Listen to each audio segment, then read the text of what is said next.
नमस्कार दोस्तों। आज के इस वीडियो में मैं आपके साथ डिस्कस करूंगा कि how to start UPSC preparation. आप 25 के लिए एग्जाम दे रहे हो, आप 26 के लिए एग्जाम दे रहे हो, आप 27 के लिए एग्जाम दे रहे हो, वो आप पर डिपेंड करता है। लेकिन मैं आपको, मेरा वादा है कि इस वीडियो के एंड होने तक आपको अच्छे से समझा दूंगा कि हमें किस तरीके से क्या करना चाहिए।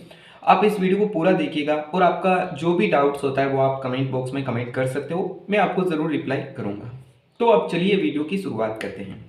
अब देखिए, अगर आप हिंदी मीडियम से हैं तो आपकी एक सबसे बड़ी समस्या यही होती है कि करंट अफेयर्स को कैसे करना है।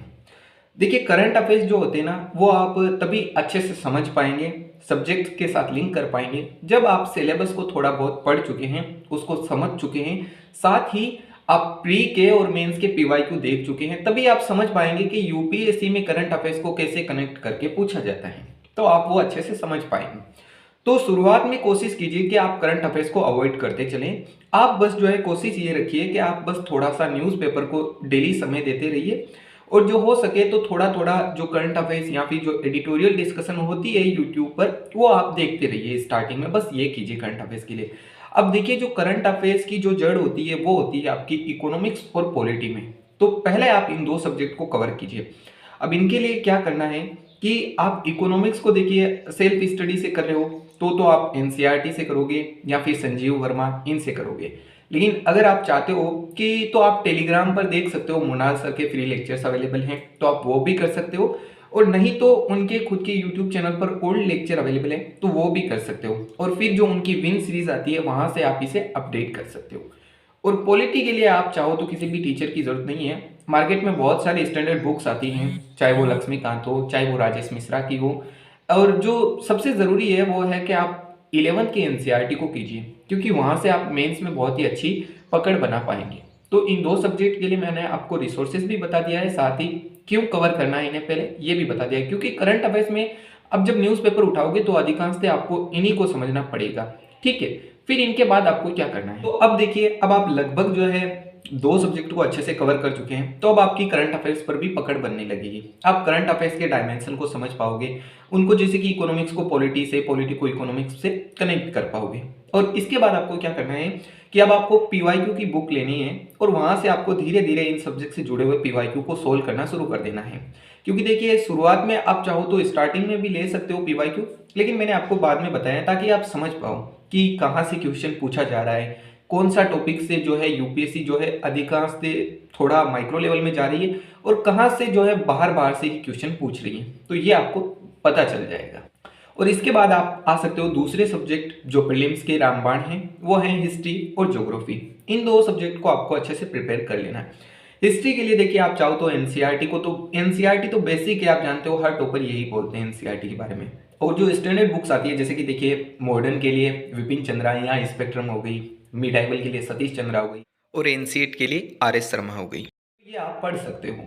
और जो ज्योग्राफी है उसके लिए आप सबसे पहले एटलस को जो है समझने का प्रयास कीजिए। आपको जो है ना मानचित्र अच्छे से कवर करना आना चाहिए, किस तरीके से। अब मानचित्र में भी ऐसा नहीं है कि आप उसे रटने लगो। अगर आप कमेंट करेंगे तो मैं बताऊंगा कि मानचित्र को हम अच्छे से कैसे समझ सकते हैं, मैं उस पर एक वीडियो बना दूंगा, तो आप वो भी क्लियर कर सकते हो। तो ज्योग्राफी में अधिकांशतः आप कोशिश कीजिए कि आप जो है थ्योरी को समझे, ना कि उसे रटें। आप जितना रटोगे आप भूल जाओगे। देखिए, यूपीएससी का सिलेबस इतना वेस्ट है ना कि इसमें क्या होता है कि अगर आपने पहला सब्जेक्ट पढ़ा, आपने दूसरा सब्जेक्ट पढ़ा, और जब आप तीसरे सब्जेक्ट पर जाओगे ना तो आपको पता ही नहीं चलेगा आपने पहले सब्जेक्ट में क्या पढ़ा।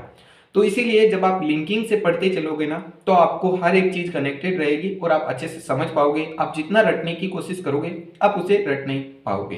तो इसके बाद अब देखिए, आपके चार सब्जेक्ट कवर है, हिस्ट्री, ज्योग्राफी, पॉलिटी और इकोनॉमिक्स। तो इसके बाद आप आंसर राइटिंग भी शुरू कर दीजिए, क्योंकि आप जानते हैं जीएस के फर्स्ट पेपर, जीएस के सेकंड पेपर, थर्ड पेपर में इनसे बहुत सारे क्वेश्चन पूछे जाते हैं।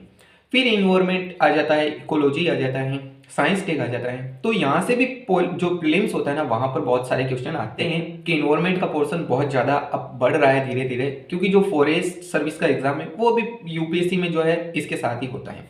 तो इसीलिए आप कोशिश कीजिए इन्वायरमेंट को समझने के लिए। इसके लिए आप कोशिश कीजिए बेसिक साइंस को पहले समझिए, जो क्लास 10th की साइंस बुक है, क्लास 9th की है। और यहाँ से एक बेनिफिट और होगा कि प्रीलिम्स में जनरल साइंस के भी कुछ क्वेश्चन पूछे जाते हैं, तो वो भी आपके कवर हो जाएंगे।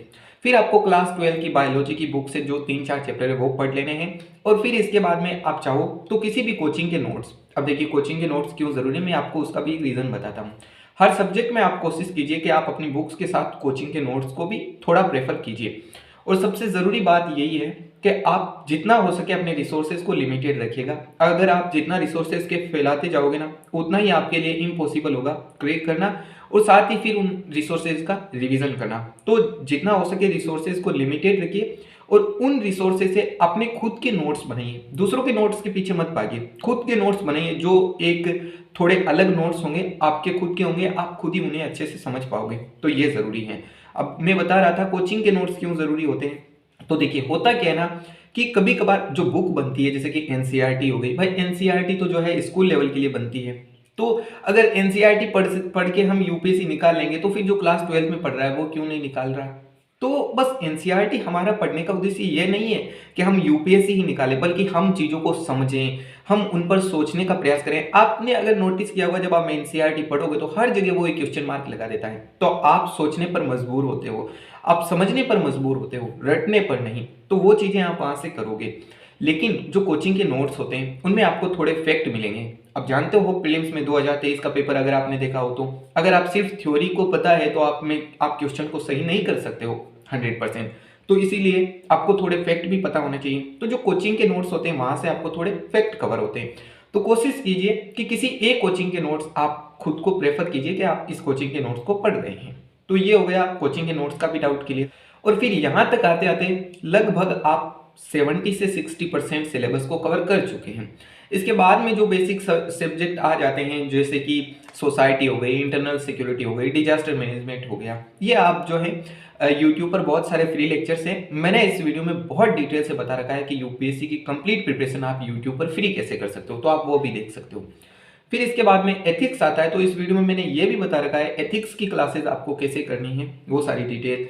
और एथिक्स देखिए आपको मार्क्स गेन कराने वाला सबसे अच्छा, आपकी रैंक को जो है ऊपर लाने वाला सबसे अच्छा सब्जेक्ट है एथिक्स, एसे और आपका ऑप्शनल सब्जेक्ट। तो आप इनको अच्छे से प्रिपेयर कीजिए, जितना समय हो सके इनको देने का प्रयास कीजिए। ठीक है। अब समय की भी एक लिमिट होनी चाहिए, ऐसा नहीं कि आप फिर इन्हीं के पीछे पड़ जाएं जो पिछले सब्जेक्ट के उनका रिवीजन ना करें। तो दिन में ज़रूरी होना चाहिए कि आप 2 से ढाई घंटे अपने रिवीजन के लिए रखें। जो आपने कल पढ़ा, जो आपने आज पढ़ा, उसको रिवीजन कीजिए शाम को सोने से पहले, और जब सुबह उठे तो भी एक बार थोड़ी थोड़ी मात्रा में उनका रिवीजन कीजिए। तो ये ज़रूरी है।